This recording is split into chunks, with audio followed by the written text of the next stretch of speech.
Di era sekarang, kita hidup di dalam sebuah ilusi kelimpahan. Kita merasa aman karena supermarket selalu penuh, pasar selalu ramai, dan memesan makanan bisa hanya dengan satu kali klik. Namun, di balik kemudahan itu, ada sistem yang sangat kompleks, dan sayangnya sistem itu sangatlah rapuh. Kita sering lupa bahwa makanan bukan hanya sekedar komoditas dagang, melainkan fondasi dasar peradaban. Tanpa pangan yang kuat, sebuah bangsa tidak akan bisa berdiri tegak.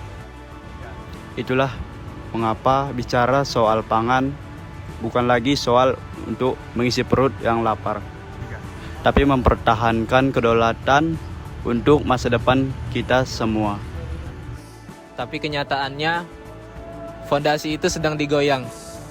Ribuan hektar sawah berubah menjadi pemukiman dan pabrik.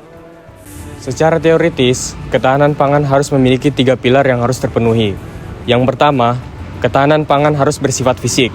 Yang kedua, keterjangkauan ketahanan pangan kepada masyarakat.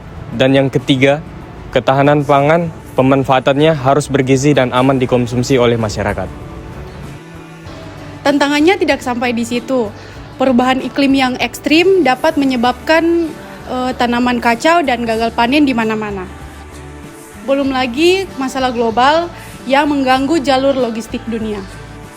Bergantung sepenuhnya pada pasokan luar negeri adalah resiko besar yang tidak boleh kita ambil lagi. Kita butuh solusi yang lahir dari kaki sendiri.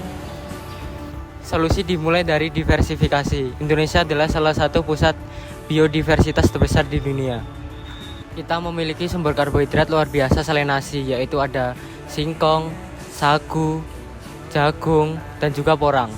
Dengan mencintai dan mengonsumsi produk lokal, kita tidak hanya menyehatkan tubuh kita, tapi kita juga menghidupkan ekonomi petani-petani kita di pelosok negeri.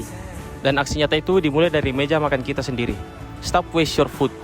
Bayangkan, setiap butiran nasi yang kita buang adalah hasil jerih payah kita, hasil keringat kita selama berbulan-bulan yang sia-sia. Kita bisa belajar menanam sendiri, meskipun dengan lahan yang sempit, tapi kita bisa mengakali itu dengan sistem hidroponik. Ketahanan pangan bukan hanya tugas pemerintah ataupun tanggung jawab Kementerian Pertanian semata, tetapi ini adalah isu kemanusiaan, isu keamanan, dan isu masa depan kita semua.